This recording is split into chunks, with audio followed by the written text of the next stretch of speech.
Molt bona tarda a tothom, companys i companyes. És un verdader honor donar-vos la benvinguda a aquest webinar en el que abordarem Derecho concursal, aspectos prácticos de la venta, de unidad productiva y el prepago concursal. Y sobre todo, pues hacerlo de la mano de grandes expertos, también buenos amigos con los que hemos tenido una relación muy estrecha a lo largo de estos 4 años de mandato, como son Yolanda, Florencio y Agustí, que luego los presentarán debidamente mis compañeros. No es que yo no quiera introducir sus cargos, pero que sin duda van a dar mucho que hablar.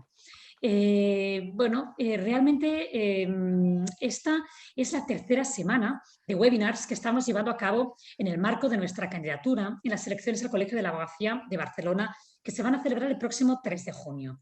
Y bajo la dirección de Jesús Sánchez, se ha dirigido un programa que cuenta con más de 20 webinars de los más diversos ámbitos del derecho sobre temas de rabiosa actualidad y que de la mano de los compañeros y compañeras que nos acompañan en este apasionante, ilusionante proyecto de nuestra candidatura, incluso podríamos decir ambicioso, que ya sé que no es una palabra que esté muy de moda, pero creo que es muy importante que reivindiquemos este ambicioso programa, pues hemos ideado y hemos elaborado para poder atraer la atención de los compañeros que vean realmente de lo que estamos dispuestos a abarcar. Hace 4 años, la Abogacía de Barcelona brindó su confianza a un equipo integrador y transversal que daba voz a las diferentes ramas del derecho y sensibilidades colegiales para liderar e implementar precisamente un programa que se llevó a cabo y que esta vez con ilusión renovadora y con sobre todo la satisfacción de haber cumplido unas promesas de manera satisfactoria, pues hemos querido seguir y brindando a la Abogacía de Barcelona, luchando y reivindicando por los intereses y la dignificación de nuestra querida profesión como es la abogacía. Por ello, pues juntamente con unos compañeros que hemos estado trabajando estos 4 años unidos a otros abogados profesionales de diferentes especialidades que aportarán una nueva visión del colegio, hemos decidido volver a pedir vuestra confianza. Una confianza que apuesta por un programa más ambicioso, más valiente, más abierto, más solidario, más progresista, que ofrezca más y sobre todo, pues como decía, más innovación. Ese es el lema, el Ara Més, que es un lema que yo creo que protagoniza precisamente nuestra candidatura y que representa estos valores que queremos para nuestro colegio y que yo creo que, bueno, los ponentes que nos acompañan el día de hoy representan también de una manera muy positiva. Sin más preámbulos, yo quiero pasar la palabra a Jesús Sánchez, candidato a vicedecano, que me acompaña a este acto para que pueda introducir a nuestros ponentes la sesión de hoy que vamos a abordar en el ámbito concursal, que yo creo que será de mucho interés para todos nosotros y que nos va a enriquecer sin lugar a dudas. Gracias, Jesús. Muchísimas gracias, Eugenia. Saludo a todos los compañeros y compañeras que ya se han incorporado a esta magnífica webinar. Yo solamente puedo dar mi agradecimiento a los 3 ponentes que hoy participan en esta jornada. Al abogado Agustí Bou, un magnífico profesional, un especialista, uno de los grandes especialistas en materia concursal, y a 2 excepcionales magistrados, la magistrada señora Yolanda Ríos y el magistrado señor Florencio Molina. Hoy estábamos en una reunión con Eugenia y con Ivonne en un despacho de abogados, en un gran despacho de abogados. Bueno, nunca sé muy bien eso de los despachos. Yo digo que estoy en un despacho, hay pequeños, grandes y altos. Yo estoy en un alto porque estoy en un piso 18. Entonces, pero ahí es un gran despacho porque hay muchos abogados en ese despacho y todos los compañeros y compañeras de ese despacho ponían como ejemplo pero lo ponían en algo muy positivo, ¿no? Cuando estás en una reunión con compañeros y te dicen en el ámbito jurisdiccional lo bien que funciona una especialidad concreta, en este caso era los juzgados de lo mercantil, ¿no? Y eso que desde hace muchos años vosotros lleváis trabajando como tribunales de instancia, ¿no? Sobre todo en unificación de criterios. Y cuando estás allí y estás intentando, pues bueno, intentar convencer a compañeros y compañeras por un programa que presentas y te están poniendo como ejemplo, te están hablando de las carencias, deficiencias de algunas jurisdicciones, pero al mismo tiempo sale como ejemplo lo que son los juzgados de lo mercantil, que son un verdadero ejemplo para toda España, uno siente, de verdad, siente una gran satisfacción, porque yo a nivel personal he vivido desde sus comienzos, desde la creación de los juzgados de lo mercantil, cómo han sido un ejemplo en el que se intentan guiar otros muchos tribunales. ¿Cómo funcionáis los juzgados de lo mercantil? No solamente buscando siempre unificar criterios para dar seguridad jurídica, sino en la celeridad de los asuntos. Vamos, sois capaces hasta de sacar adelante toda la problemática derivada de los vuelos. Y que mira que eso es prácticamente misión imposible, pero habéis hecho ahí incluso buscando acuerdos un magnífico trabajo. Yo solamente puedo sentir por los jueces y juezas de lo mercantil un profundo respeto, una profunda admiración, y por todos los profesionales que trabajan en ese ámbito, en todas las materias de las que tienen competencia los juzgados de lo mercantil. Creo que son un espejo de cómo debería funcionar la justicia en mayúscula, tanto en el ámbito jurisdiccional como en el ámbito profesional, desde nuestro ámbito profesional como abogados. Esa magnífica relación que hay entre los profesionales del derecho, abogados, procuradores y resto de profesionales, de economistas, censores, etcétera, etcétera, que con los jueces y juezas de lo mercantil. Solamente, y permitirme que os lo diga, que os felicite, sois un ejemplo. Ojalá nuestro sistema judicial pudiera reflejarse en esa especialidad dentro de la jurisdicción civil, en esa especialidad mercantil, y daros, como no puede ser de otra manera, las gracias, y os lo digo de corazón, por siempre estar ahí cuando os llamamos, siempre estar ahí para formar a la abogacía, para que la abogacía sea lo que siempre tiene que ser, una abogacía de excelencia. Solamente con una abogacía de excelencia se podrá garantizar el derecho esencial y fundamental de la tutela que se merece la ciudadanía. De verdad, mi más absoluto reconocimiento hacia todos vosotros y hacia toda esa abogacía que trabaja en esa especialidad. Y sin más, ya le paso la palabra a Miquel Queralt para que haga las oportunas presentaciones y luego ya moderarán conjuntamente con Frederic Munné. Miquel. Muchas gracias, Jesús. Gracias a todos los que estáis participando en la webinar. Y como ha dicho Jesús, hoy tenemos la suerte de poder contar con Florencio Molina, magistrado del Juzgado Mercantil número 5 de Barcelona, con Yolanda Ríos, magistrada del Juzgado del Mercantil número 1 de Barcelona, con Agustí Bou, of Counsel en y con nuestra compañera Ivonne Pavia, abogada y administradora concursal. Yo no quiero alargar más la presentación, agradeceros vuestra participación y si te parece, Frederic, empezamos ya con la ponencia. Sí, podemos empezar ya. Simplemente recordar que al final, si hay preguntas, a través del apartado de respuestas y preguntas podéis formularlas y habrá un apartado de debate con los ponentes que seguro que será de interés a la vista de los asistentes.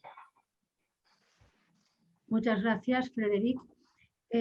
Voy a empezar yo repitiendo o añadiendo o uniendo o adhiriendo las palabras en cuanto a esas felicitaciones por el trabajo ingente que están haciendo los juzgados mercantiles de Barcelona desde hace ya muchos años, buscando esa unificación de criterios que nos está dando seguridad jurídica a todos y que son un ejemplo para el resto de España, en donde las cosas son diferentes y realmente hay una inseguridad jurídica que podría resolverse tal como les he dicho vosotros, buscando esa unificación de criterios. Lleváis años haciéndolo. Entiendo que empezó en su momento ya con Luis Rodríguez Vega y José María Fernández Feijóo y ha seguido y sigue, a pesar de cambios que puedan haber de magistrados, sigue, y eso os tenemos que felicitar y agradecer, porque, como digo, es una seguridad jurídica que nos da a todos. Gracias también por la participación, no solo, como ha dicho Jesús, de que los podemos necesitar, estáis ahí, vosotros dos en concreto, todos en general y vosotros dos en concreto, Siempre que hemos necesitado cualquier cosa de formación, cualquier conferencia, cualquier cosa, habéis sido los primeros en poder ayudar y poder divulgar también vuestros acuerdos y vuestros criterios. Si es posible y todos nuestros compañeros y compañeras nos siguen confiando en nosotros, esperamos poder seguir colaborando, porque además también tenemos que agradecer que esos protocolos y esos acuerdos nos habéis dado participación al Colegio de la Abogacía, igual que al Colegio de Censores y Colegio de Economistas, y sentimos pues, que al final hemos aportado nuestro granito, o cuanto menos nos hemos sentido involucrados en el proyecto. En la medida en que nuestros compañeros y compañeras nos den la confianza, esperamos poder seguir así, poder aportar todo lo que podamos con los juzgados mercantiles, junto a los colegios de censores y el colegio de economistas, poder incluso, en la medida que nosotros podamos, pues ayudar a pedir esos refuerzos o esos extensión de juzgados que siempre tienen que venir pero que no vienen, para intentar también ese colapso que ya existe ahora y que si lo que se avecina va a ser mucho, que es algo que nos dirán más adelante, o que trataremos luego de opinar más adelante, pues también vamos a necesitar a esos juzgados. Vamos a seguir, como digo, con los juzgados, esperemos, con el Colegio de Economistas y el Colegio de Censores. También quiero ahora, para los compañeros concursolistas que nos están escuchando, manifestar que en algún foro he podido oír como los economistas o censores barren un poco para su casa en cuanto a manifestar que la figura de experto independiente del prepago, del acuerdo extrajudicial de pago, del acuerdo extrajudicial de pagos, no, del acuerdo de refinanciación, es más propio de una persona con conocimientos económicos, sea economista o censor. Lo hemos oído incluso en el Colegio de Abogacía en algún momento decir que nosotros abogamos por la combinación de ambos. Creemos que tanto los economistas como abogados son necesarios, pero que en el caso de que en algún momento hubiera algún tipo de duda, abogaríamos por la abogacía, que es necesario. Para hacer un plan de viabilidad es necesario tener conocimientos económicos, por supuesto, pero también es necesario vehicularlo y darle un marco jurídico que es más propio de un abogado. Bueno, yo ya entrando en la materia voy a intentar de una forma muy rápida introducir lo que va a ser,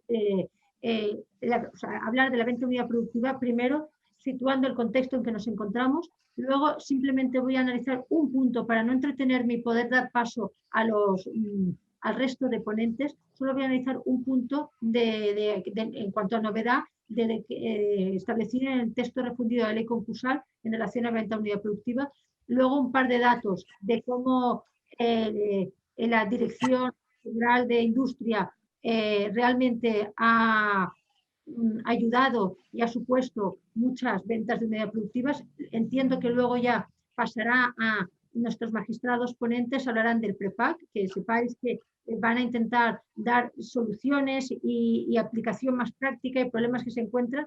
Y por último, Agustín, lo digo para que todos estemos hasta el final, porque va a ser muy interesante. Yo tengo muchas ganas de escuchar lo que nuestro compañero Agustín Bou, que lleva muchos años de experiencia y muchos años en el mundo concursal y insolvencias a nivel de Barcelona, España e incluso internacional, a ver qué nos dice de cómo ve el derecho concursal ahora y en el futuro, cómo ve el derecho concursal en el futuro.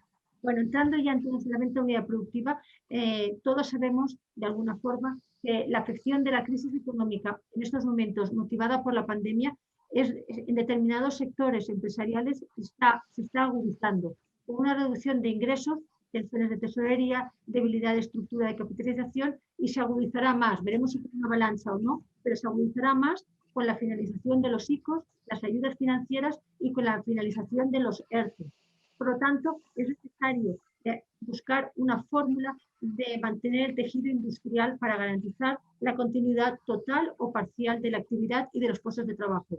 Ahí está la venta de unidad productiva. La venta de unidad productiva responde a estas necesidades de los intereses de los acreedores, antes y durante el concurso, como luego veremos. Hay que tener en cuenta que la insolvencia de una empresa no necesariamente ha de estar asociada a la pérdida de valor de la empresa. Los objetivos para poder llevar a cabo la venta de unidad productiva efectivamente son la continuidad de las empresas, el mantenimiento de los puestos de trabajo y la rápida satisfacción de los acreedores. Estos objetivos son los que han imperado en el legislador, intentando propiciar que hubieran más ventas de unidades productivas. Ya desde 2008, con la crisis, se evidenció que la mayoría de los concursos, el 98%, iban a liquidación.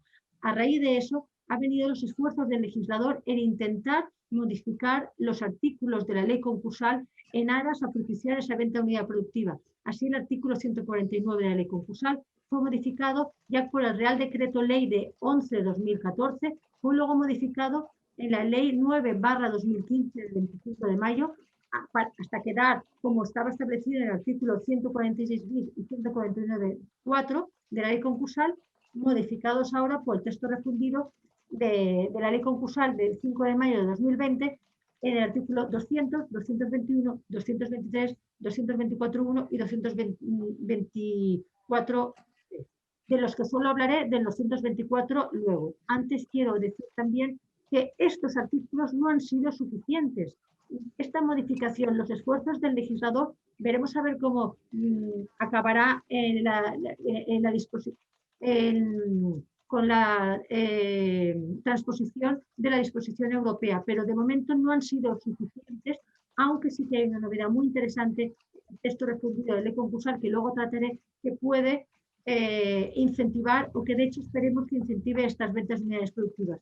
Cuando digo que no han sido suficientes, es por lo que los jueces mercantiles, en ese trabajo ingente que han estado haciendo los jueces mercantiles de Cataluña, en intentar propiciar que las cosas vayan en esa continuidad de la empresa, incluso buscando siempre, que serían los 3 parámetros que han, de alguna forma, que han impulsado los jueces mercantiles, ha sido siempre buscar la mayor transparencia, mayor concurrencia de ofertas y mayor publicidad. Con todo, empezaron ya en el 2013, Luis Rodríguez Vega empezó con los acuerdos de los jueces mercantiles con el Departamento de Industria de la Generalitat, en donde teníamos ya que rellenar una ficha dentro del Departamento de Industria en donde constaran los datos de la empresa en dificultades para ver si había un inversor que estuviera interesado y la empresa pudiera continuar. Luego, en el 2014, los jueces mercantiles nuevamente sacaron las reglas de la venta de unidad productiva, en donde ya de una forma detallada se establecía todo lo que tenía que llevar una oferta de venta de unidad productiva, que hasta ese momento no lo llevaba, como puede ser la valoración, el objeto, todo de una forma muy detallada. En el 2020, en octubre de 2020, volvieron a actualizarse los acuerdos de jueces mercantiles con la Dirección General de Industria de la Generalitat en búsqueda de más posibilidades de ventas de unidad productiva y con ello pues, más mantenimiento de puestos de trabajo y de empresas. Y ya no solo para empresas en crisis y en concursos, sino también situaciones antes. Y ya por último es el 2021, el 20 de enero de 2021, cuando los jueces mercantiles van más allá, porque tampoco está siendo la legislación que tenemos en estos momentos y que teníamos en esos momentos, no era suficiente y se estaba viendo que se estaba perdiendo mucha oportunidad. Como he dicho, el hecho de que una empresa está en insolvencia no significa que la empresa no tiene valor, significa que pasa por unos problemas pues, financieros, económicos, pero sí puede tener valor y hay que intentar propiciar realmente que esa empresa pueda continuar. En cuanto a esto es simplemente un poquito por qué nos encontramos ahora con el protocolo y por qué nos encontramos de PREPAC, que no entro porque será objeto de desarrollo posteriormente, y por qué nos encontramos con un texto refundido en donde lo que más me va a importar, y es el artículo que voy a tratar, es la sucesión de empresa. Hay diferentes artículos, ya los he dicho anteriormente, que tratan la venta de unidad productiva en el texto refundido de ley concursal, pero hay alguno que no da especial novedad o que en cualquier caso no es tan importante como lo que yo ahora voy a tratar, y como tengo un tiempo limitado prefiero centrarme en un único punto, y es si hay sucesión de empresa o no en la venta de unidad productiva. Para eso ¿Y en qué sentido? ¿En qué sentido puede haber sucesión de empresa? ¿Hasta dónde llega esa sucesión de empresa? Que esto ha sido la gran modificación que luego entraré en el 224 y que esperemos que sea la esperanza para que hayan más ventas de unidades productivas. Para eso nos vamos al artículo 221.1 del texto refundido de la ley concursal, en el que regula la sucesión de empresa, y para ello parte de la premisa de que siempre que hay una transmisión de unidad productiva, siempre en concurso, siempre hay sucesión de empresa, a efectos laborales y de seguridad social. En este sentido, no hay una novedad con respecto a la ley concursal anterior. Lo que sí la hay es en el siguiente punto, 221.2, que dice que se atribuye al juez del concurso la competencia para declarar la existencia de esa sucesión de empresa. Y ahí es la primera novedad. Entonces, esto es ahí se ha creado un debate. ¿Es un supuesto ultravires? Hay que tener en cuenta que la Sala de lo Social del Tribunal Supremo, en su sentencia de 18 de mayo de 2017, en unificación de doctrina, estableció que correspondía a la jurisdicción social la competencia para decidir si existía o no sucesión de empresa en la venta de unidad productiva dentro del concurso. Luego lo trato. Ahora antes voy a decir en concreto los efectos que produce esta sucesión de empresa en los contratos, en cuanto a la subrogación contractual forzosa o la voluntaria. Y de ahí iremos a llegar al punto de que quiero tratar, que es la transmisión de los trabajadores con sus deudas laborales o no. Vamos primero hay una subrogación contractual forzosa según el artículo 222 del texto refundido de la ley concursal, en el que se estipula como una regla general que en caso de transmisión de una o varias unidades productivas, el adquirente queda subrogado en los contratos afectos a la continuidad de la actividad profesional o empresarial que se desarrolla en esas unidades productivas. En cuanto a la cesión de contratos administrativos, dependerá de lo que diga la ley del sector público. Y en cuanto a las licencias o autorizaciones administrativas, que afecten a las instalaciones donde se estuviera desarrollando la actividad, pues dependerá de si van a continuarse en esas instalaciones o no. En cuanto a una subrogación voluntaria, el artículo 223 dice, como no podía ser de otra forma, que la transmisión de una unidad productiva no implicará la subrogación del cesionario respecto a aquellas licencias, autorizaciones y contratos no laborales en los que el adquirente, al formular su oferta, haya manifestado su intención de no subrogarse en ellos. Bueno, vamos al punto más importante.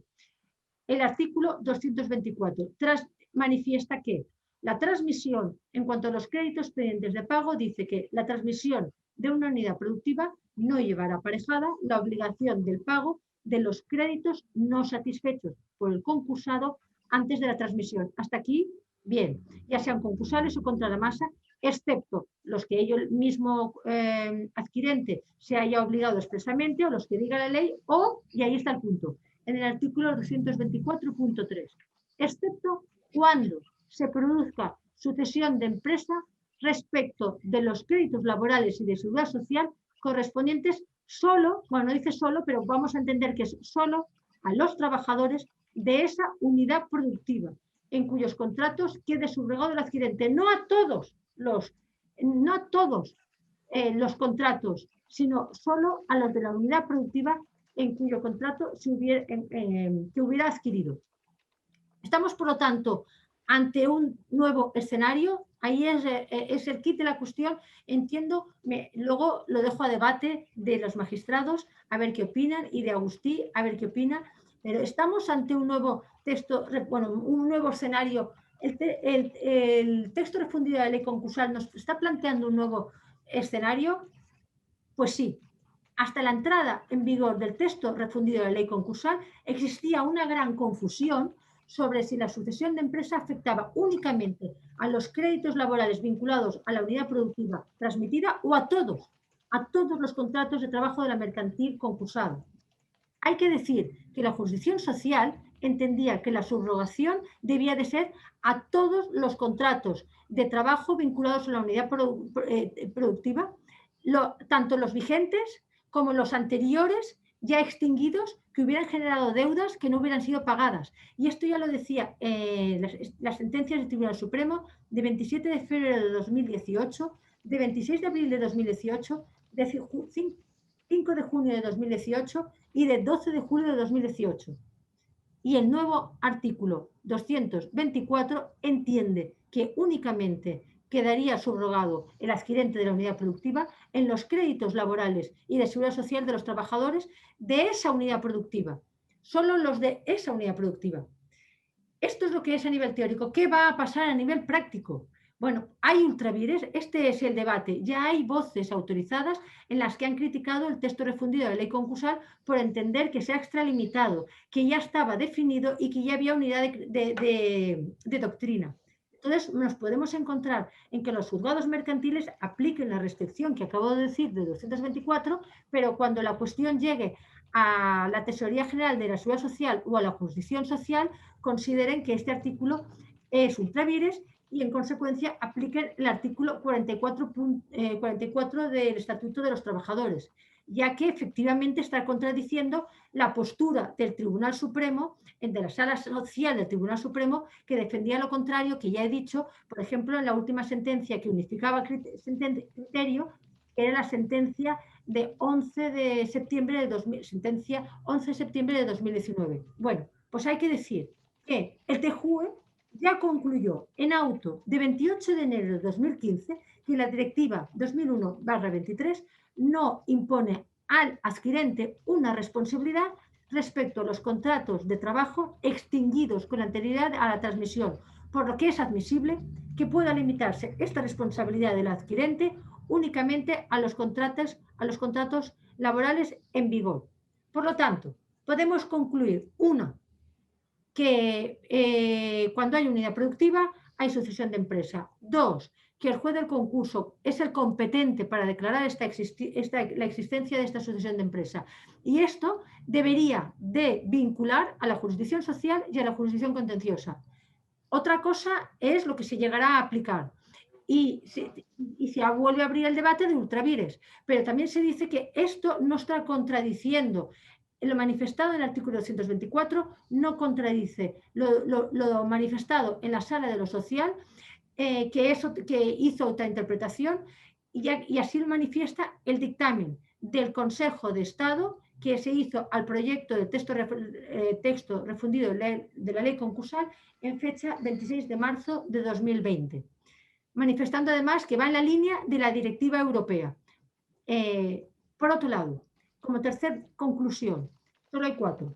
Como tercer conclusión, la declaración sobre la existencia de la asociación de empresa y su delimitación la realizará el juez de concurso en la resolución que autoriza la venta de unidad productiva, que esto es, o bien el auto que apruebe el plan de liquidación, que solo es recurrible en apelación, por lo tanto no cabe un recurso en la jurisdicción social, o bien por una resolución autónoma que resuelve la venta de unidad productiva, que tampoco es recurrible.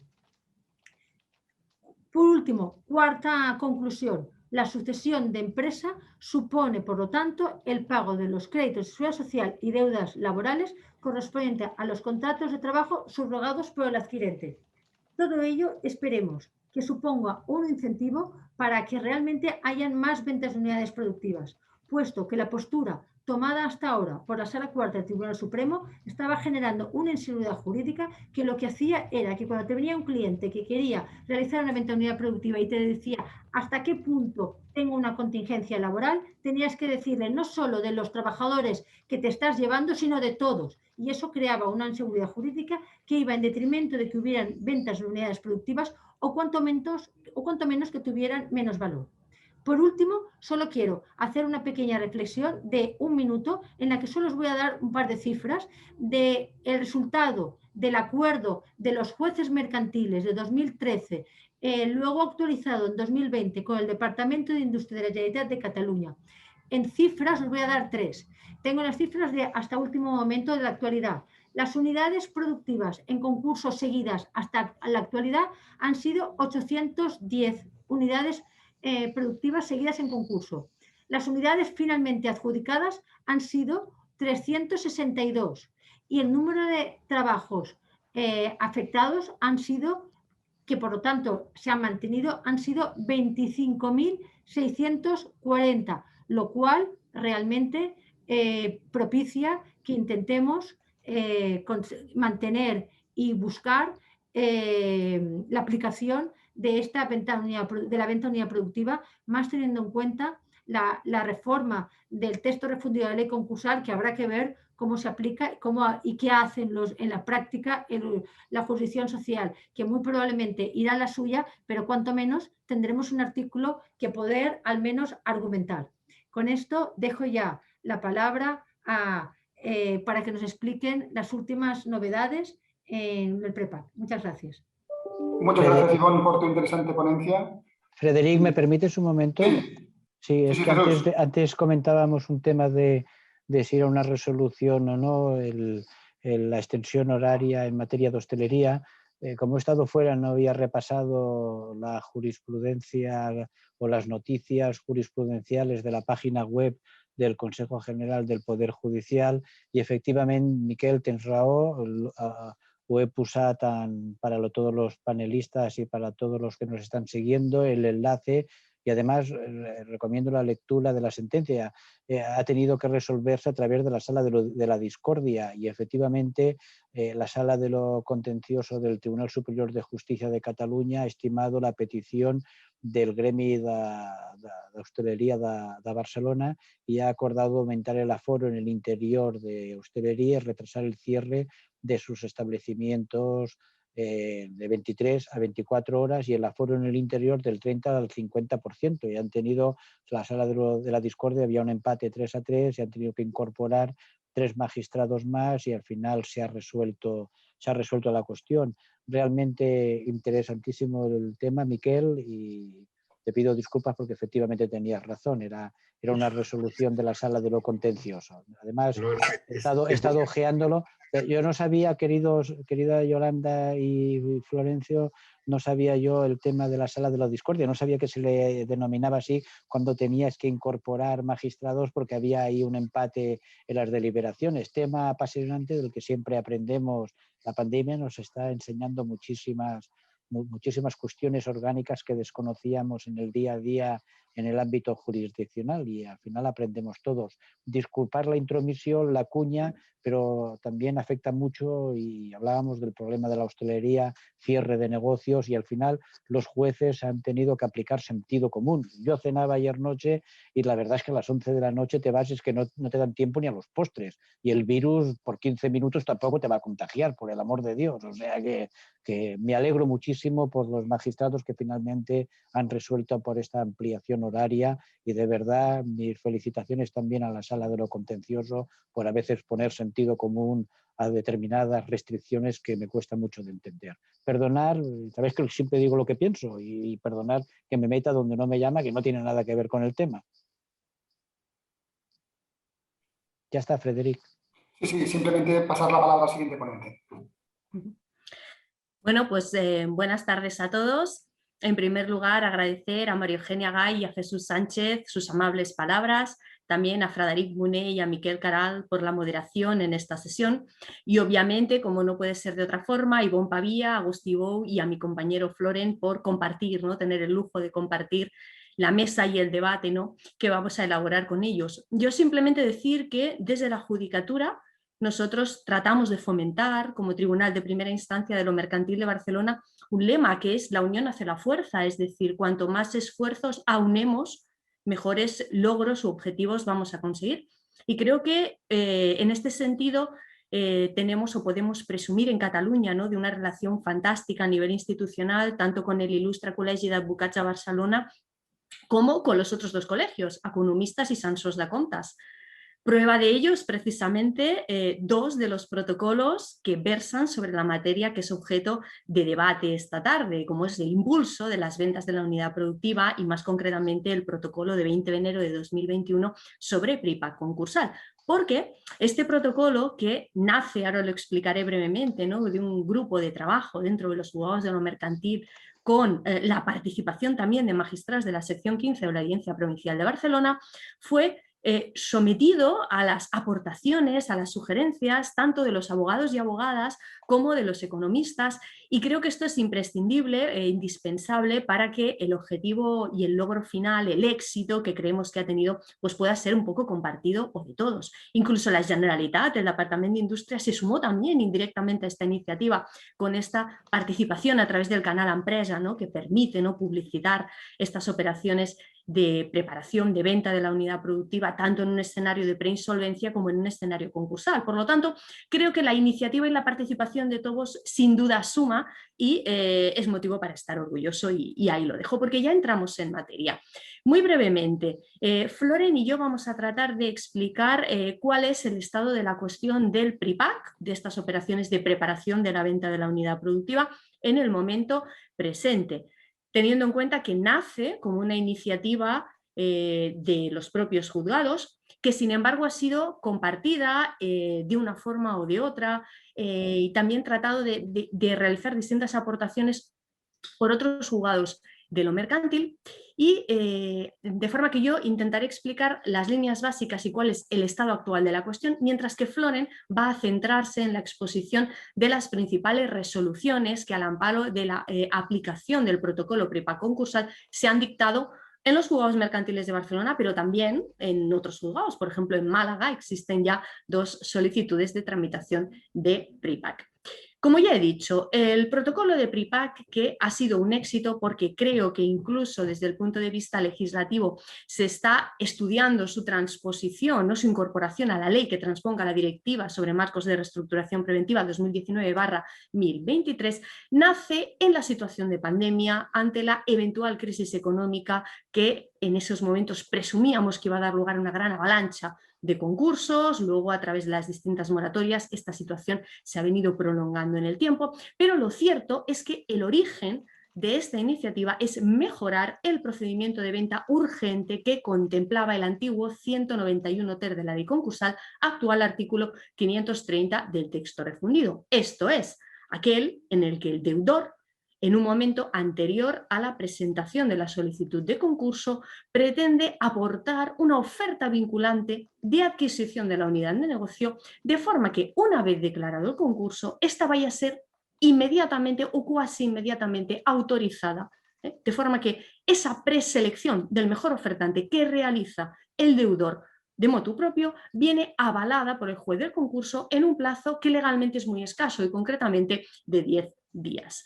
El trabajo se prolongó durante unos meses, finalizó y culminó en enero de 2021 y sin duda uno de los elementos que se tuvieron muy presentes fue la Directiva sobre Marcos de Reestructuración Preventiva, en la que claramente la vocación del legislador comunitario es fomentar y agilizar las liquidaciones de aquellas empresas que no sean viables, fomentar la transmisión de la unidad de negocio o la adopción de un plan de reestructuración de las empresas que estén en insolvencia pero que sean económicamente viables, y sin duda el PRIPAC encaja en esta figura liquidatoria que sin embargo se prepara en un escenario preconcursal.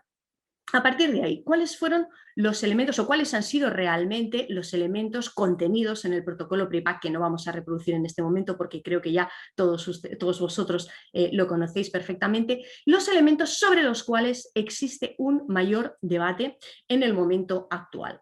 En primer lugar, el escenario procesal. ¿Cuál es el marco procesal en el que, con la normativa vigente del texto refundido de la ley concursal, realmente la preparación de la venta de la unidad productiva sometida a los principios de publicidad, transparencia y concurrencia puede ser llevada a cabo con la intervención del juez del concurso? Intervención que se centra en la designa de un experto independiente, es decir, el futuro administrador concursal, que va a entrar en fase de preinsolvencia para tutelar el procedimiento de venta.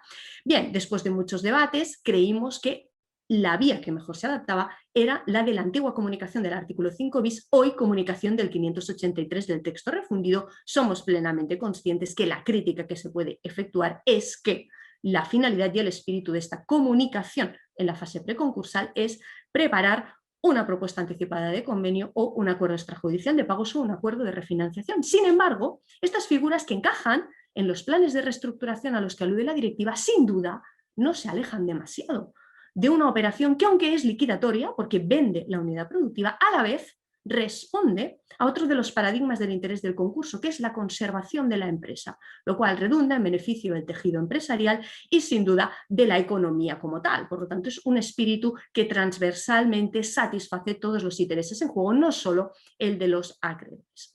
Siguiente cuestión controvertida: el estatuto jurídico del experto independiente, de este delegado del juez que va a participar supervisando el procedimiento de venta de la unidad productiva, acompañando al deudor y que por lo tanto, aunque actúa propiamente en un escenario preconcursal, aún no ha sido declarado el concurso, lo hace por delegación y mandato del juez.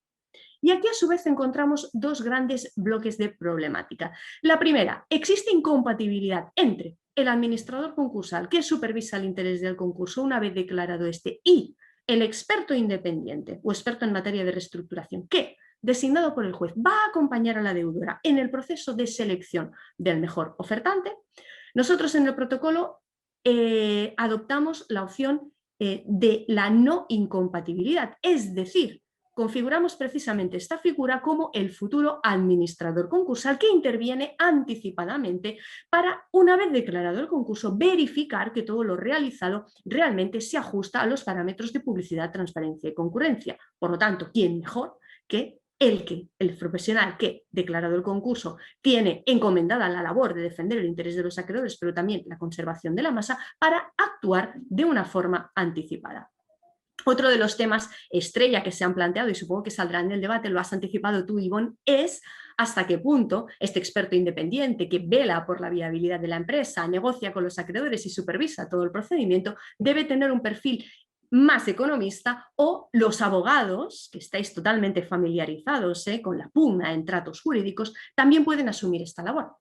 Lo cierto es que nosotros, los jueces de lo mercantil, después de reflexionar sobre el alcance de esta decisión, sobre todo nos centramos en dos aspectos. Primero, que el administrador concursal en el procedimiento de insolvencia puede ser un abogado o un economista. La ley no exige la doble titulación, sin perjuicio de que obviamente sea recomendable, sino ostentarla, sí tener o disponer de profesionales que puedan desempeñar ambas funciones. La segunda cuestión es que no existe norma en el momento presente que restrinja esta labor encomendada al experto independiente en el PRIPAC a los economistas.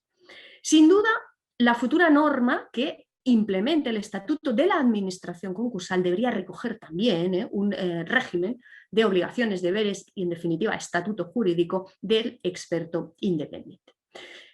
También podríamos hablar de cuáles son las funciones que tiene encomendadas porque siendo muy importante la de acompañar al deudor supervisando que el procedimiento a partir del cual se va a elegir al mejor ofertante responda a los principios de publicidad, transparencia y concurrencia, se viene planteando además cuál debe ser la labor en relación con la negociación de los acreedores, porque una vez declarado el concurso va a depender también de todos los acreedores, pero especialmente del acreedor público y de los trabajadores, la viabilidad de la venta, precisamente por el impacto de la sucesión empresarial con este crédito laboral y además con algunos privilegios que pueden ostentar, por ejemplo, los derechos reales de garantía.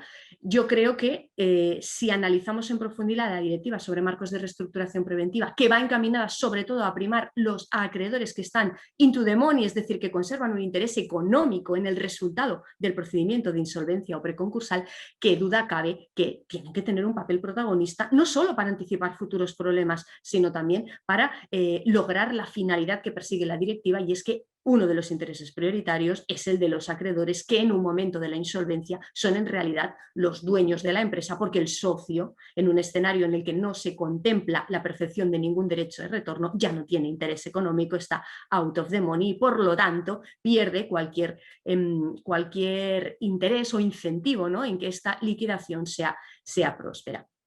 Bien, a partir de ahí, ya todos vosotros lo sabéis, el PRIPAC concursal, al amparo del artículo 530 del texto refundido de la ley concursal, tiene dos fases: la fase preconcursal, en la que, dirigida a la solicitud al amparo de la comunicación del artículo 583 del texto refundido, el juez designa a este experto independiente, destaca las funciones que le son encomendadas para que seleccione al mejor ofertante y presente un informe que, una vez presentada la solicitud de concurso, va a dar lugar a un auto de declaración en el que, transcurrido el plazo de 10 días, si se verifica y no existen objeciones relevantes por parte de los acreedores que este procedimiento ha sido público, transparente y concurrencial, la unidad productiva se adjudicará como regla general al ofertante seleccionado.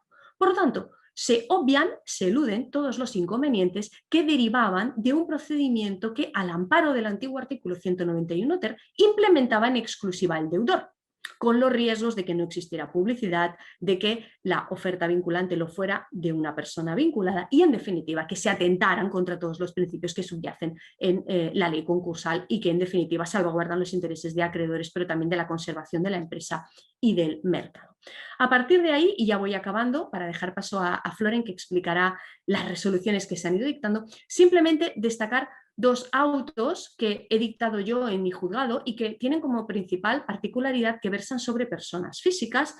Por lo tanto, el PRIPAC, aunque como en regla general parece que encaja en la problemática de la persona jurídica que pretende, estando en una situación de insolvencia o próxima a la insolvencia, transmitir la unidad productiva, también es extendible a las personas físicas que tienen un negocio y que, por lo tanto, hallándose en insolvencia o en situación próxima a la misma, tienen la voluntad de preparar en un escenario preconcursal la venta del mismo, del referido negocio.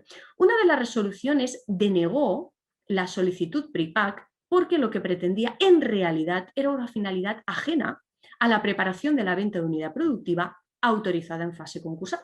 Se perseguía únicamente una autorización por parte del futuro juez del concurso, al albur de la comunicación del artículo 583 del texto refundido, para vender una serie de activos en globo en favor de un tercero sin existir procedimiento de insolvencia como tal. Ergo, existían dos problemas. El primero es que no se habían respetado o no existía garantía del respeto a los principios de publicidad, transparencia y concurrencia. Y por otra parte, se pretendía la autorización de una operación de liquidación que en la actualidad la norma solo ampara y solo prevé en un escenario propiamente concursal, es decir, declarado el concurso. Esas fueron las dos razones de peso que me llevaron a declinar la solicitud PRIPAC. Podríamos, si alguien se atreve en el debate a opinar, plantearnos si hubiera sido posible preparar aún con mayor urgencia una autorización de venta, siempre y cuando quedara acreditado que el procedimiento respondía a los principios de publicidad, transparencia y concurrencia, y en su caso, cuáles hubieran sido las funciones asignadas a este eventual experto independiente. La otra resolución, en cambio, dictada también en mi juzgado, sí estimó el PRIPAC de una persona física porque se cumplían todos los presupuestos legales, es decir, existía una situación de insolvencia actual o inminente, en aquel caso una situación de insolvencia actual, se pretendía del juez la designa de un experto independiente para tutelar el diseño de procedimiento de venta de la unidad productiva en fase preconcursal, liderado por el deudor, pero en el cual la labor encomendada al experto independiente era sin duda verificar que todos y cada uno de los pasos que diseñaba este deudor persona física se acomodaban a los principios de publicidad, de transparencia y de concurrencia, es decir, se permitía la intervención de cualquier tercero. Y acabo ya mi intervención destacando de nuevo este protocolo que contribuye por parte del canal Empresa del Departament d'Indústria de la Generalitat de Catalunya a publicitar la venta de las unidades productivas. Sabemos que ha sido muy utilizado, es más, nosotros en nuestras resoluciones establecemos como uno de los presupuestos acudir al mismo para publicitar la venta, tanto en la fase concursal como en un escenario de preinsolvencia, invitando también no solo a los adquirentes, es decir, a los potenciales inversores, sino también a quien quiera vender la unidad productiva, incluso el capital social, a publicitar de forma que accedamos al mayor número de partícipes en el mercado posible. Y hasta aquí, muchísimas gracias a todos por vuestra atención y doy la palabra de nuevo a Frederic. Muchas gracias, Yolanda, por tu siempre interesante intervención. Y sin más, por lo menos, Florencia Molina, cuando quieras. Hola, buenas tardes a todos. En primer lugar, me sumo a los agradecimientos a esta invitación y a las amables y cariñosas palabras desde María Eugenia Gay a Jesús Sánchez. En particular, Jesús Sánchez pues, habla desde la amistad, ¿no? Y de la amistad que nos une, ¿no? Desde hace algunos años. Y también al resto de miembros del panel, a Frederic Monet, a Miquel Queralt y también a Ivonne Pavía, que siempre es la interlocutora nuestra, ha sido durante estos años entre los juzgados mercantiles y el Colegio de Abogados. Y por supuesto a mi compañera Yolanda Díaz, que abro aquí un paréntesis, tiene escrito 2 artículos sobre esta materia del PREPA, así que le hago promoción porque considero que son artículos de obligada lectura, ¿no? Para entender y comprender esta figura. También vuelvo a agradecer las palabras que decía Jesús Sánchez en relación y la haré extensiva al resto de mis compañeros en cuanto al funcionamiento que tenemos aquí en Barcelona, o la suerte que tenemos aquí en Barcelona de los juzgados mercantiles, ¿no? Que como me gusta a mí exponer, somos una especie de I+D, ¿no? Del derecho privado en España. Estamos siempre innovando, tratando de sacar nuevos protocolos, nuevas iniciativas y de dar un servicio público y extra a la sociedad, ¿no? En línea con la vanguardia, ¿no? que siempre es y ha sido el ADN de Barcelona, ¿no?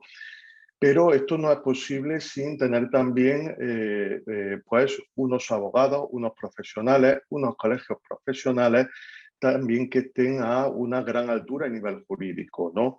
Al fin y al cabo todos estamos en el mismo barco, remamos en la misma dirección, dar una mejor servicio público, una mejor justicia y sin duda pues es una retroalimentación. No es posible que iniciativas como esta del PREPA hubieran nacido sin unos profesionales, unos administradores concursales que se hubieran lanzado a la piscina y hubieran registrado solicitudes en tal sentido en nuestros juzgados, ¿no?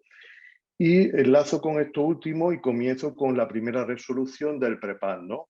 Que es precisamente de 29 de julio del 2020 del juzgado mercantil 7 y 10, ¿no? Como digo, y ha explicado ya Yolanda, esta iniciativa pues surgió en grupos de trabajo al final de la pandemia del año pasado. Y vamos exponiendo, creo que fue en el Congreso de la Abogacía en junio del año pasado, cuando por primera vez hicimos público esta idea, ¿no? Esta lluvia de ideas y lanzamos una serie de propuestas en este sentido. Y como digo, pues hubo un administrador concursal que se lanzó a la piscina, fue innovador y registró esta solicitud. La analizamos y fruto de ese análisis pues son, como digo, estos autos del juzgado mercantil 7 y 10 que son pioneros referentes, puesto que son los primeros que admiten una solicitud de PREPA concursal. Les leo porque es muy gráfico el supuesto de hecho de este asunto, ¿no? Se decía y se dice y se recoge en la resolución que la unidad productiva estaba formada por 3 escuelas de inglés y 30 trabajadores. Se dice en la resolución, la declaración de concurso supondría una clara afectación a los 1000 alumnos que han anticipado sus pagos y las críticas a través de las redes sociales derivarían en la pérdida de valor de la unidad productiva. Por tanto, es esencial en este supuesto la agilidad y anticipación en la transacción.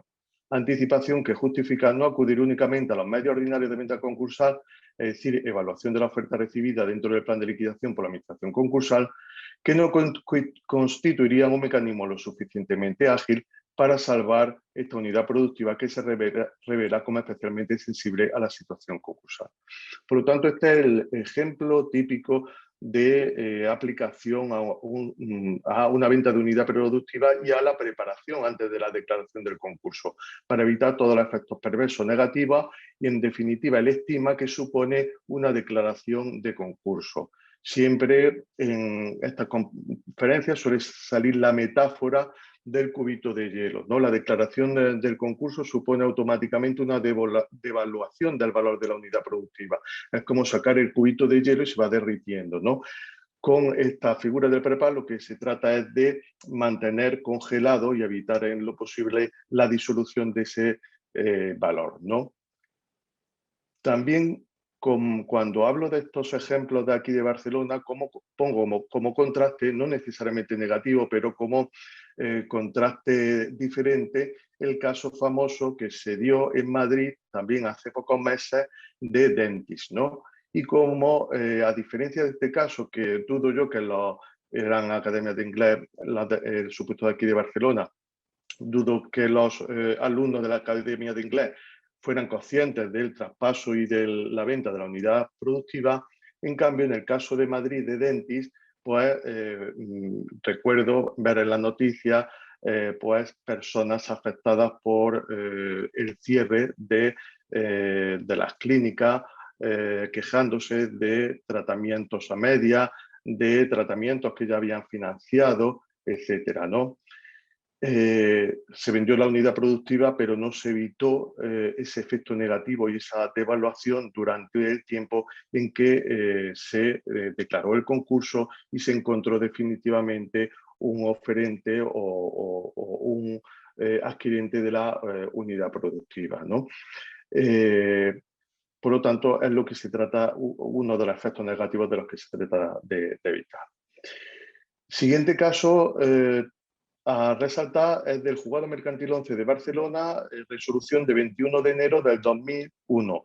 Como ven, es un día después de la fecha en donde aprobamos el protocolo, que es de 20 de enero del 2021. Esta resolución de este juzgado ya admite una solicitud de prepa y aplica ya las directrices que hemos aprobado, ¿no?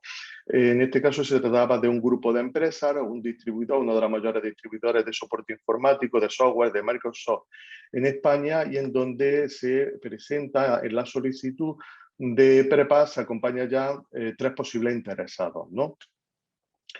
Se admitió sin ningún problema y aquí la particularidad, y la verdad que le soy sincero y no sé cómo ha quedado, pero hasta hace poco ya se había presentado la declaración de concurso, adjuntando la oferta ganadora, la oferta vinculante, pero aquí la particularidad que se ha dado en este caso es que una vez declarado el concurso, una vez presentada la oferta vinculante, pues aparecieron nuevos postores, ¿no? Nuevos ofertantes, y se le planteó a la magistrada entonces si era necesario abrir una pujilla, una subastilla, una vez declarado el concurso, ¿no?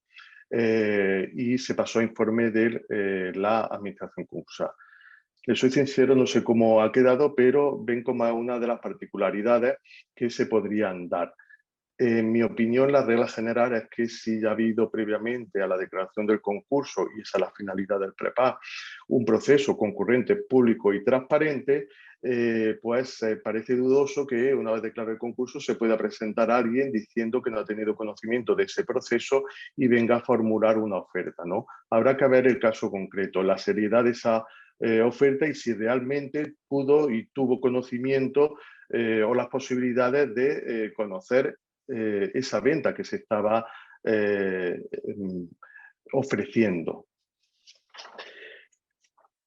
Luego tendríamos los casos que ya ha mencionado mi compañera Yolanda del Juzgado Mercantil 1, que son de 10 de febrero de 2001 y con la particularidad de que son personas físicas, ¿no? Uno aceptando en sentido positivo y otro denegando la solicitud del prepa.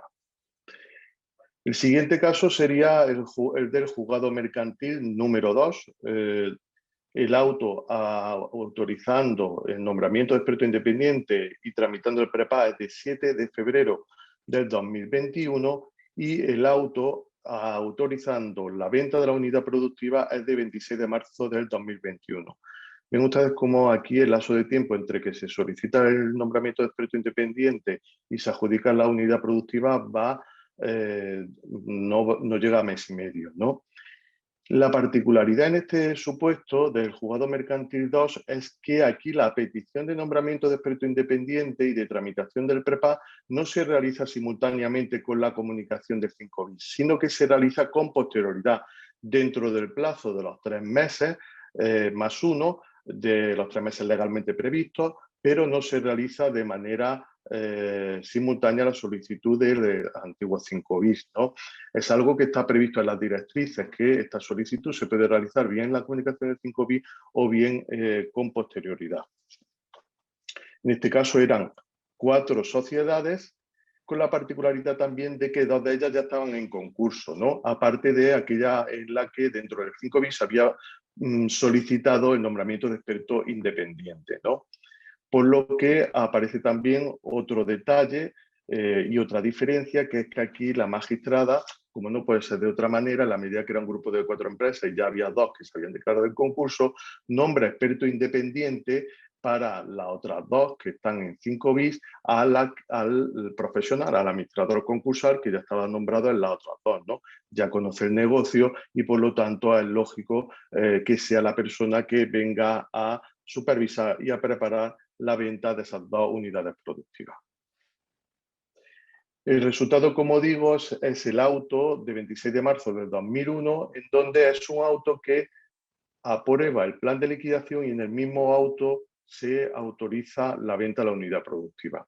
Y aquí hay 2 opciones. Una opción es esta que le he explicado, que hizo la magistrada, en el mismo auto, una sola resolución, auto aprobando plan de liquidación y autorización de venta de la unidad productiva, o puede, en mi opinión, esta la prefiero yo, pero son perfectamente posibles las 2, hacer 2 resoluciones. Una aprobando el plan de liquidación y otra resolución autorizando la venta de la unidad productiva.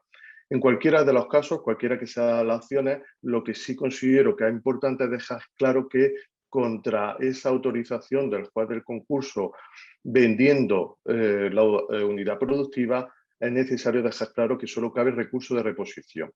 ¿Por qué? Porque en el caso de que entendiéramos que cabe también la apelación, si hacemos un solo auto aprobando el plan de liquidación y aprobando la venta de la unidad productiva, dejar abierta la vía de la apelación supondría tener una espada de Damocles sobre la cabeza del adquirente de la unidad productiva de una eventual, aunque muy poco probable, revocación en segunda instancia de esa venta, ¿no? El siguiente supuesto sería el juzgado mercantil 3, resolución de nombramiento independiente de 15 de abril del 2021, ¿no? Se trata de un grupo de empresas de una compañía formada por el activo televisores, ordenadores, placas solares, ¿no? Que presentan esta solicitud y que, al igual que el caso anterior, esta solicitud se presenta no al mismo tiempo de la comunicación del 5 bis, sino con posterioridad. El siguiente caso es conocido también y en este caso es el juzgado mercantil de Málaga, ¿no? Auto de 15 de febrero del 2021. En este caso se trata de unos garajes, garajes Victoria, que ocupan a 30 puestos de trabajo y que lo que hacen es explotar en exclusiva el negocio de concesión para venta y servicio de postventa de vehículos de la marca Ford, ¿no? Aquí los datos fácticos que ponen o que justificarían la preparación de la venta, pues se explicitan en la resolución. Se dice que en enero de 2020 Ford suspendió el suministro de vehículos y recambios, que en diciembre de 2021 pues, se notifica por Ford la resolución del contrato de concesión, que las ventas de vehículos con el COVID han decaído, que ha finalizado el plan de renove, etc. Este supuesto también, este PREPAD también culminó con éxito, ¿no?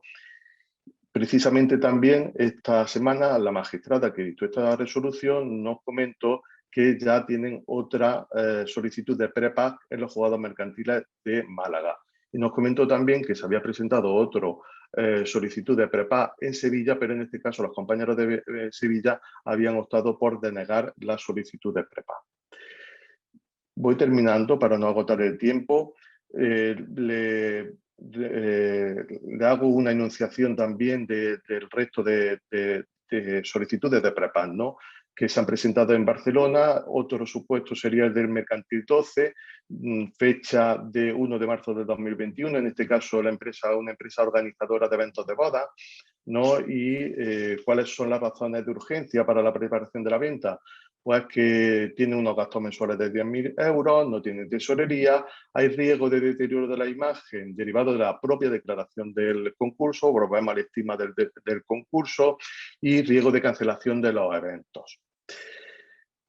Juzgado Mercantil 10, este reciente, de 13 de mayo del 2021. En este caso es un supuesto denegatorio de solicitud de tramitación de PREPAD y es también similar al que ha explicado Yolanda en relación a la persona física. Lo que se trata no es preparar una venta de unidad productiva, sino lo que se trata es de liquidar anticipadamente o solicitar una autorización previa de venta de activos, que evidentemente no tiene encaje al menos en nuestras directrices para realizarse, ¿no?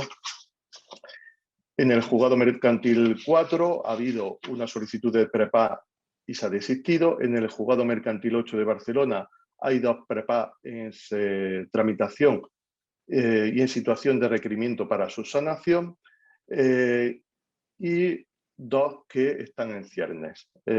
Uno en el juzgado mercantil 3, que se va a presentar en los próximos días, con la particularidad que se trata de una solicitud de prepago de una empresa que está en cumplimiento de convenio concursal.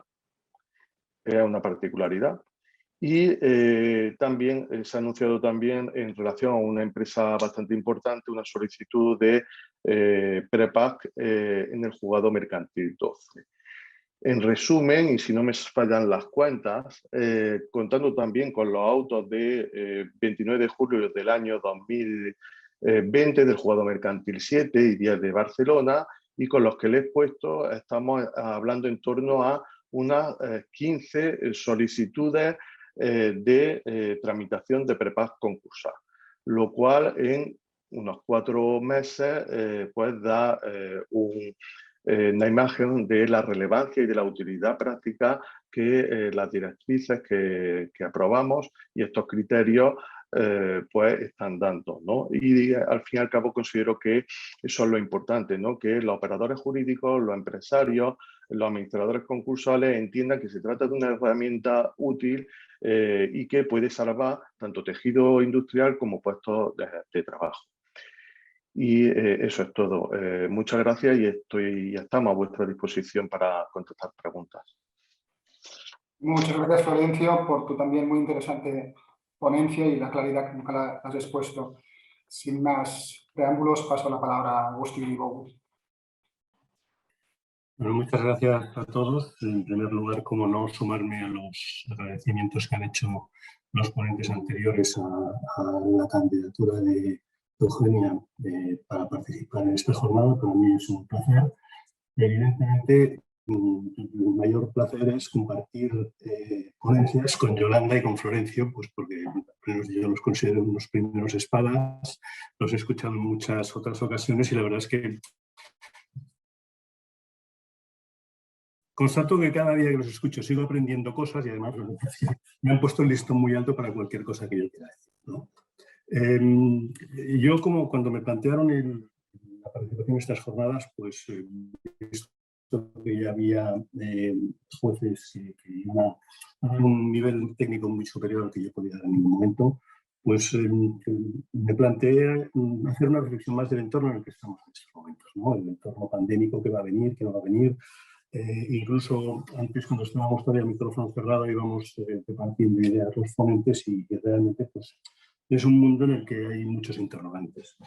A mí me gustaría, por un lado, pues, reflexionar sobre cómo creo que está evolucionando la crisis, podríamos decir, COVID en el entorno concursal. No pretendo hacer un análisis general.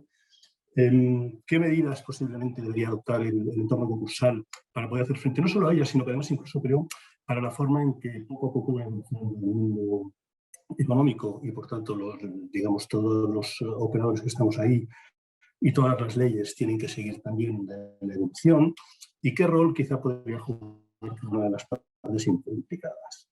Eso indudablemente me va a obligar a filosofar.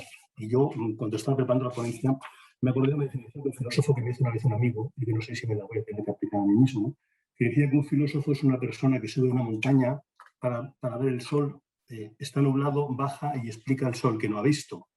Entonces espero que yo pues, sea capaz de transmitir mejores ideas que estas. Pero bueno, sin más, viendo el entorno en el que estamos, mi sensación es que realmente ha habido o ha ido por barrios. O sea, hay unos sectores que todos hemos visto y que creo que muy marcadamente son el sector retail y el sector de restauración, para los que realmente esta pandemia ha sido pues, como un tsunami que les ha pasado por encima y ha dejado desde luego un daño enorme. Si nos paseamos por cualquier ciudad y vemos la cantidad de locales en estos momentos están en alquiler. Incluso he visto en el chat que alguien preguntaba cuándo podrán ahora cobrar los propietarios los 100% de los alquileres al 50%. Y yo también la pregunta que me hago cuando veo ¿cuántos propietarios van a quedar que sigan pudiendo cobrar alquileres después de todos los que van a quedar vacíos, ¿no? Porque realmente pues el impacto ha sido enorme.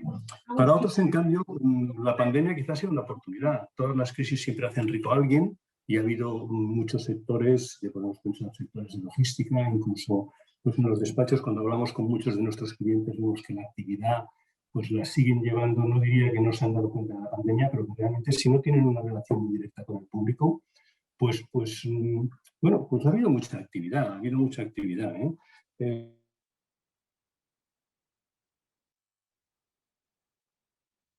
La 2, y él expresaba la opinión, que evidentemente lo vemos de la perspectiva de la patronal, de que la ciudad iba a ser muy explosiva, que iba a ser más en forma de L, y que por tanto pues él veía, pues con todas las dificultades que puede haber, pero que creía que la recuperación económica iba a ser bastante rápida, ¿no? Pues cuando nos centramos en el sector de las insolvencias, bueno, todos llevamos un año y medio preparándonos para algo que no sabemos exactamente dónde está, cómo va a llegar, qué va a llegar.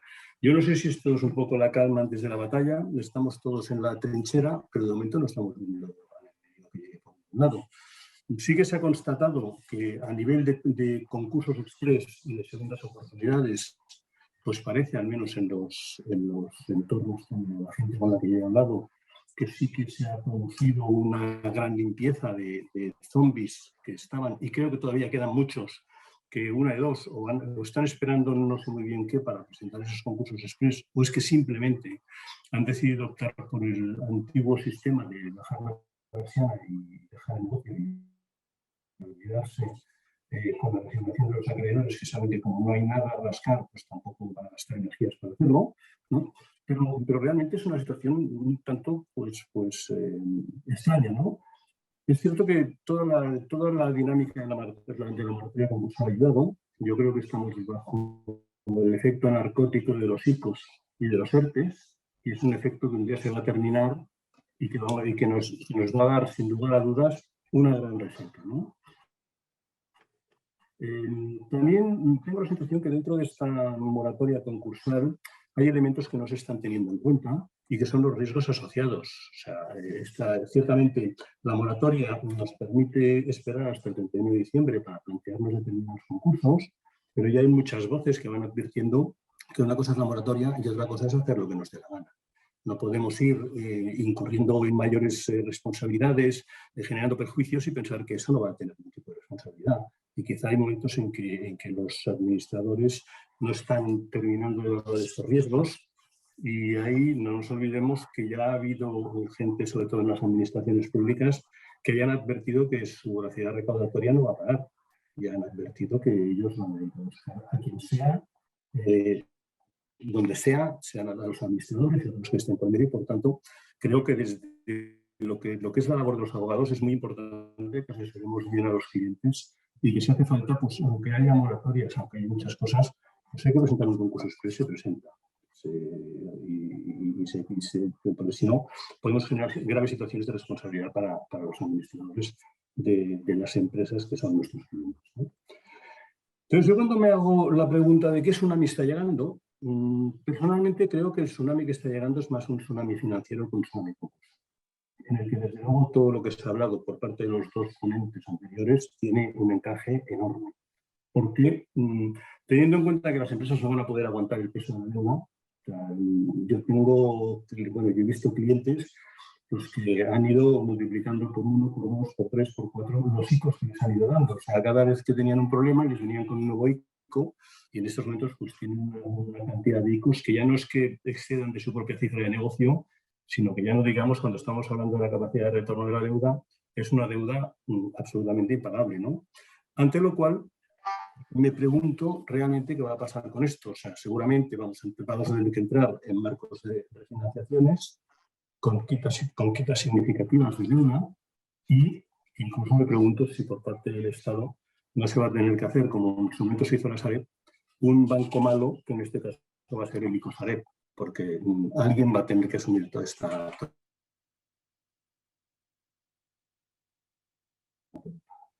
Pues cuando llegamos a lo que es el puro escenario concursal, yo ya hace tiempo, incluso era algo que ya me ha dado vueltas por la cabeza antes de la pandemia, que el mundo concursal ha ido cambiando su foco. Quizá no nos hemos terminado de dar cuenta todos. Nosotros todavía venimos de un derecho concursal en el que sobre todo la figura que siempre está rondando es el acreedor, cómo se puede satisfacer a los acreedores. Y Yolanda antes ha dicho una cosa muy interesante y muy importante. Y es que lo importante es la empresa, pero la empresa entendida no como el deudor, no como la persona jurídica deudora, sino como el negocio inherencia de la empresa, ¿no? O sea, yo creo que la mayor o menor supervivencia de la empresa deudora no es importante. O sea, los conceptos, en muchas jurisdicciones, el concepto del debtor in possession, de la persona que lo que quiere es salvar el negocio que él mismo ha llevado a la situación de crisis, pues estas personas lo que tienen que hacer es apartarse, dejar a los nuevos operadores, nuevos gestores, nuevos inversores, dinero fresco que sea capaz de salvar el negocio, que al final, salvando el negocio, aunque es cierto que haya acreedores que van a tener una pérdida, terminamos salvando actividad económica, y la actividad económica a su vez da de comer a los acreedores que se han quedado pillados en los concursos. Y por tanto hay que ir, yo creo, empezando a quitar de nuestra, bueno, quitar tampoco sería la palabra, empezando a olvidarnos de estos conceptos del convenio, liquidación, etcétera, para ir pensando en los instrumentos de viabilidad de esta empresa. Y ahí esos instrumentos, desde mi punto de vista, son fundamentalmente preconcursales. O sea, cuando uno entra en un concurso, y lo hemos visto todos en las estadísticas, y lo saben los magistrados perfectamente, y nosotros como abogados, si nos paramos a pensar qué concursos hemos hecho con convenio, y de estos, ¿cuántos después de hacer el convenio a los 3 años sigue todavía la empresa funcionando sin haber pedido la liquidación de la venta productiva? Vemos que los números no son abrumadores y nos dan totalmente la razón de hacia dónde, ¿no? Entonces, para mí, el derecho concursal, y ahí de nuevo, aunque sea reiterativo, lo voy a decir, agradezco mucho la labor que han iniciado y que espero que tenga que continuar los juzgados de lo mercantil de Barcelona, bueno, y por extensión los de toda Cataluña, ¿no? Hay que empezar a replantearse esquemas preconcursales de verdad, pero no esquemas preconcursales que hablen de refinanciación para solo acreedores financieros, ¿no? Sino que hay que entrar en esquemas preconcursales donde las reglas de mayoría, donde las reglas de aplicar los acuerdos afecten a todos, sea por clases de acreedores como en otras jurisdicciones, sea con las estructuras que sea, pero ya ese marco de acreedores subordinados, privilegiados, ordinarios, etcétera, me parece que ya es un poco, nos permite ordenar las deudas, pero en el fondo lo que es importante es saber dónde va a continuar el negocio y quién nos puede poner trabas. Y todos esos privilegios que tienen determinados operadores que pueden poner trabas. Ivonne hablaba antes de la eterna discusión que tenemos con los juzgados de lo social, con los privilegios, con las sucesiones, no sucesiones. A mí en el fondo es algo que me entristece mucho porque tratar de puesto de trabajo que se salve, que es una organización que se salva y es más generación de negocio. Y además, bueno, la verdad es que me ha apuntado el número que ha comentado Ivonne, y la verdad cuando ha dicho el número de trabajadores que al final terminan beneficiados por una venta de unidades productivas, como es que son 25.000 personas que siguen manteniendo su puesto de trabajo, pues esto creo que por ahí es por donde hay que ir.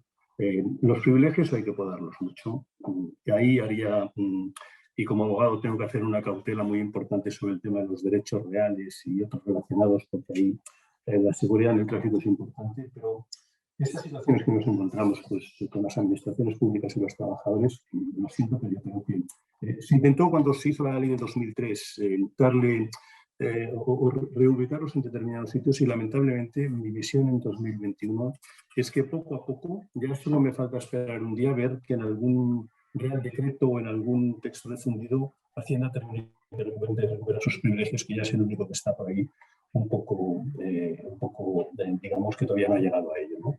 Y ya para terminar, quería dar una pincelada de qué creo que lo que puede hacer cada uno de los distintos actores en este cambio. Empezaré por los jueces, ya que tenemos dos aquí. los jueces, con que sigan haciendo lo que hacen en Barcelona ya, con esto yo creo que lo tenemos todo arreglado. Y si consiguen convencer a sus compañeros de otras plazas que este es el buen camino, pues yo creo que tendríamos mucho ganas. Yo hablaba no hace mucho con una magistrada que está en Barcelona y que ahora está en otra plaza, y realmente manifestaba lo mucho que echaba en falta por las dinámicas que se siguen en Barcelona, ¿no? Si realmente consiguiéramos que el concepto del prepack, que el concepto de que hay que salvar la empresa y que eso el tiempo es solo ahí, que el tiempo para salvar la empresa es solo, yo creo que tendríamos mucho ganado. Lógicamente, el mayor operador de todos tiene que ser el legislador, que, hombre, si fuera amable y nos transpusiera la directiva de una vez por todas, pues le estaríamos muy agradecidos. En estos momentos creo que ha pedido una extensión para implementar la directiva hasta el 2022, con lo cual, en lugar de correr, nos vamos a ir más bien en un momento en que pensamos que puede venir una situación, y a mí yo pienso que estará muy en el ámbito de la situación preventiva, pues no nos hace un favor el que retrase esta transposición. Luego, en las administraciones públicas, de nuevo, si consiguiéramos proyectar el modelo de la Dirección General de Industria a otras jurisdicciones, pues sería fantástico, porque ahí creo que la labor que están haciendo es ímproba, ayuda mucho, da una transparencia, y de cara a poder hacer un prepack y asegurarnos de que todos aquellos que pueden estar interesados en una adquisición de propiedad productiva tienen el mismo conocimiento que tendrían si fuera un juzgado, sería pues fantástico, ¿no? Luego, lógicamente, los profesionales. Los profesionales tenemos un gran papel aquí a decir. Se ha hablado de quién tenía que ser, quiénes son los profesionales idóneos. Yo creo que los profesionales idóneos no es tanto un tema de si son abogados, economistas, porque al final lo que hay que hacer es equipos. O sea, es indudable que si uno es abogado va a necesitar apoyarse en un economista, y si uno es un economista no sabe de derecho y por tanto no va a poder llegar a donde debería llegar. Yo encuentro faltar algunas cosas. Una es que los colegios profesionales tengan más capacidad para evaluar. Creo que es muy importante evaluar.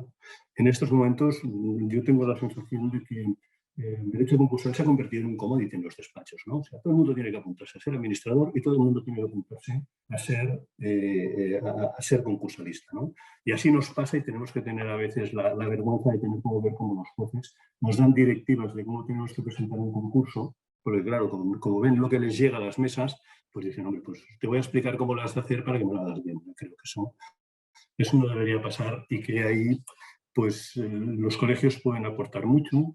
El tema de la formación continuada, que en otras jurisdicciones ves que es un requisito absolutamente imprescindible, o sea, que no acredite que se está formando y que año a año se está formando se queda fuera. E incluso a veces me pregunto si no deberíamos plantearnos a nivel de administradores concursales el que existiera algún organismo similar a lo que puede ser el ICAC para los auditores, ¿no? No sé si esto es una tarea pero el estatuto de la administración concursal se puede llegar a plantear, pero yo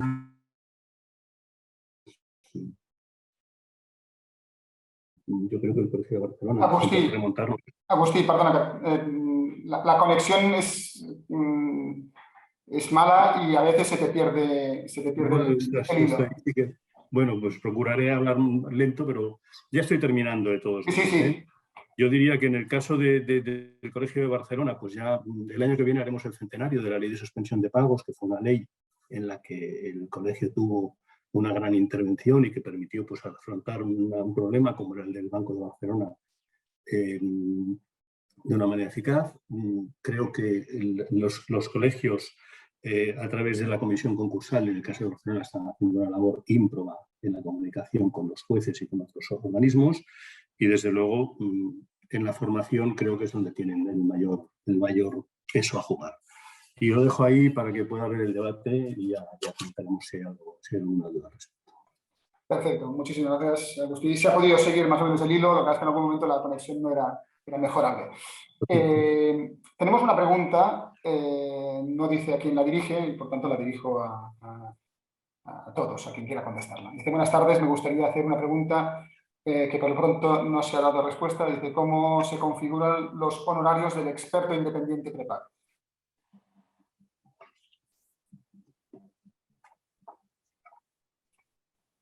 ¿Quién toma la palabra?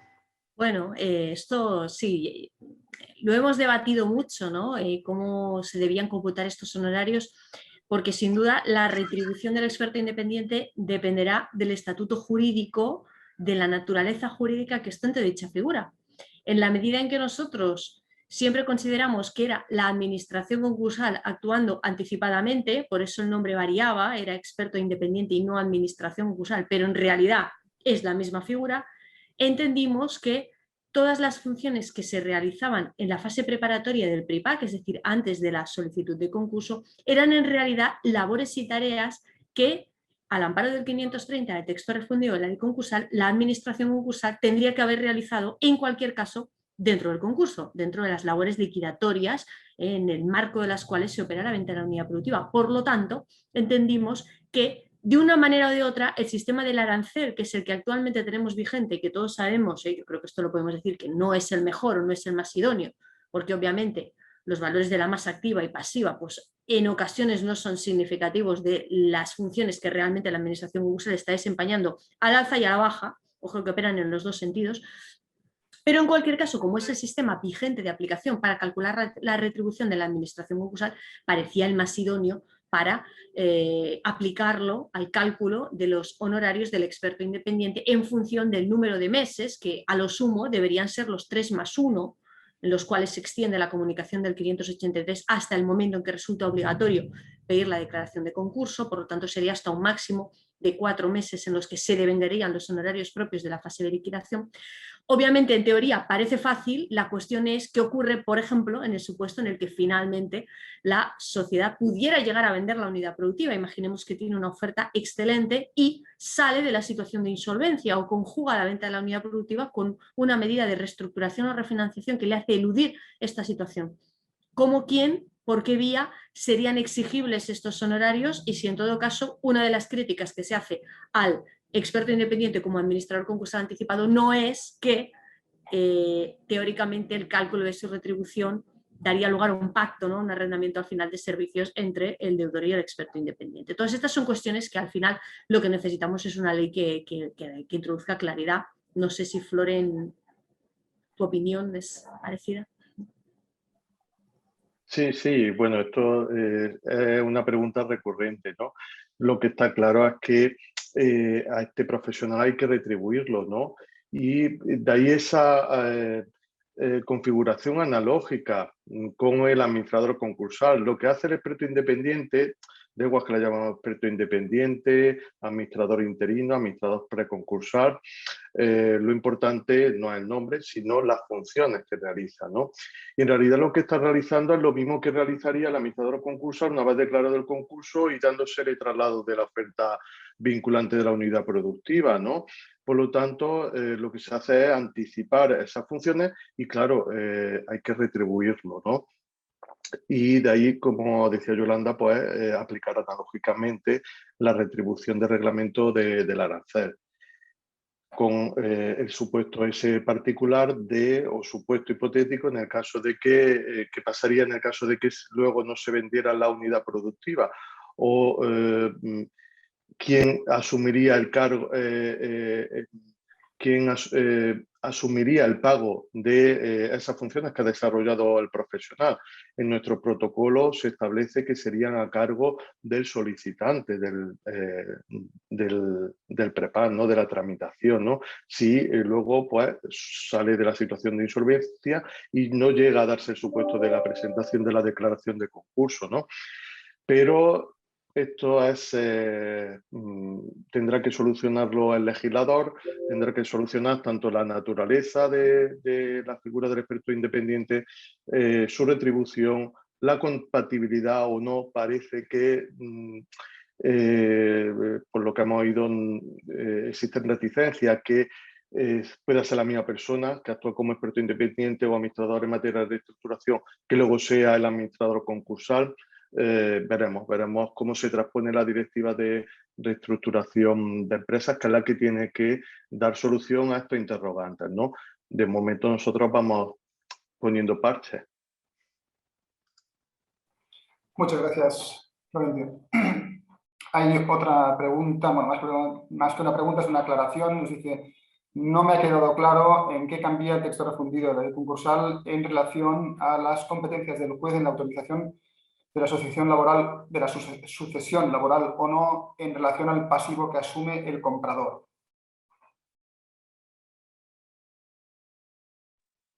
Hola. Bueno, primero, antes de entrar en la competencia, lo que es primero es que antes era el juez del concurso, no estaba o sea, el juez del concurso podía decir que había sucesión o no sucesión de empresa, pero luego cuando se llegaba a la jurisdicción social decía otra cosa. Ahora el juez del concurso puede decir si hay o no hay. Luego veremos a ver si el juzgado en la jurisdicción social están de acuerdo y asumen lo que dice el artículo 221. Pero en cualquier caso, de momento tenemos este artículo que dice que es el juez de concurso quien asume la competencia de decir hay sucesión de empresa, no hay sucesión de empresa, y en cualquier caso de determinar exactamente lo que dice el artículo 224.1, que es que el adquirente solo tiene que asumir las contingencias derivadas de los trabajadores, o sea, por deudas laborales o de seguridad social, de los trabajadores que adquiere de su unidad productiva, no del resto de la empresa. Esto es algo que, si bien antes los jueces mercantiles, en aras a propiciar estas ventas productivas, también lo decían, no estaba contemplado de una forma tan expresa en la ley. Ahora está contemplado y esperemos que a la larga pues la jurisdicción social se avenga y entienda que es imperativo. Además de que en cualquier caso esperemos que la transposición de la disposición directiva sea contundente en este sentido, incluso más si puede ser, para que no genere dudas ni inseguridades jurídicas a la hora de la transmisión de estas ventas de unidades productivas. No sé si Florencio o doña Yolanda quieren decir alguna cosa al respecto. Yo creo que queda contestado, Iván. Hay dos preguntas más que van dirigidas precisamente a los magistrados. Una que nos pregunta si consideran que se ha resuelto definitivamente que los tribunales mercantiles tienen la competencia para decidir el perímetro laboral de la unidad productiva, es decir, los trabajadores en los que se subroga el inversor, o por el contrario creen que esto puede volver a discutirse en la jurisdicción social. Es lo que acaba de contestar Ivonne. Sí, está claro. Claro, sí, es que al final, bueno, en Barcelona yo creo que mayoritariamente seguíamos la tesis de que la sucesión empresarial afectaba a los trabajadores en cuyos contratos se hubiera subrogado el adquirente. Por lo tanto, el tenor literal de la ley actual nos encaja perfecto en nuestra tesis. El problema es si la jurisdicción social lo va a aceptar o no, y hasta que no tengamos esa seguridad jurídica, los mercantiles intentaremos defender lo nuestro, ¿no, Flores? Sí, estoy de acuerdo. Este es un tema que pudiera pensarse que con el texto refundido se ha solucionado, pero mucho me temo que la jurisdicción social seguirá por su línea y su interés, diciendo que el juez mercantil no es competente para estas cuestiones, y también el problema del alcance de la sucesión de empresa. Nosotros, como dice Yolanda, pues tratamos de delimitarlo, ¿no? A la lógica, te subroga la deuda laboral y de seguridad social de los trabajadores que te quedan, no de todo el pasivo laboral y de la seguridad social. Pero que nadie se engañe que esto no, hasta que no se produzca una reforma con una ley, no en un texto refundido, con los problemas de ultraviras que también ha dicho Ivonne al principio de su intervención, dudo que la jurisdicción social venga a ceñirse o respetar lo que ahora dice el texto refundido. Me temo que la jurisdicción social no se va a quedar quieta. Nos pregunta también el criterio sobre la sucesión de empresa. Bueno, es un poco lo ya dicho. Sí, efectivamente, esto genera mucha confusión, ha generado mucha confusión porque durante todos estos años, efectivamente, los jueces mercantiles de Cataluña al menos, o los de Barcelona, que saben que esto era un problema, ellos hacían, a nivel práctico, ponían en sus autos realmente una asociación de empresa o solo hay en este punto. Lo que pasa es que pues la jurisdicción social hacía lo que ha querido. Y con este texto refundido, con este artículo es la novedad, tenemos más fuerza, veremos a ver qué pasa, pero al menos ya está recogido. Bueno, este es el criterio que hay en estos momentos, que ya es mucho y es incentivador.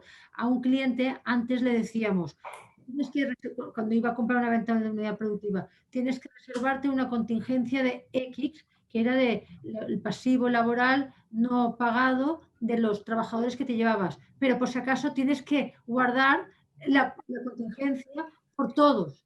Ahora se le dice, teóricamente solo es de los que te llevas. Quizás sea de los otros, pero no te preocupes que lo recurriremos, que tenemos argumentos. Quizás, bueno, ya ha pasado de hazlo a quizás. Bueno, hemos avanzado un poco. Esperemos que poco a poco avancemos y lo que digo, con la transposición de la directiva europea mejoremos. La lástima es que con el criterio de los jueces se van a salvar podrían salvar muchos puestos de trabajo. Sin embargo, si la jurisdicción social sigue con esta visa atractiva del 44, pues desgraciadamente la liquidación y algunos puestos que podrían salvarse, pues acaban siendo, bueno, recibiendo la prestación de desempleo, desgraciadamente. Perdón, Frederic. Gracias, Miguel. No, yo creo ya, habida cuenta la hora que es, que ya pasan 8 minutos el horario previsto, simplemente pues dar por finalizado el webinar, agradecer nuevamente las brillantes exposiciones de los 4 ponentes, agradecer a los que os habéis conectado vuestro interés y agradecer, como no puede ser de otra forma, a VLEX su amabilidad y su organización de este webinar. Muchas gracias a todos. Muchísimas gracias. Gracias a vosotros. Adiós, gracias a todos. Gracias. A todos y a todos los asistentes. Ay, sí, a los asistentes también, desde luego.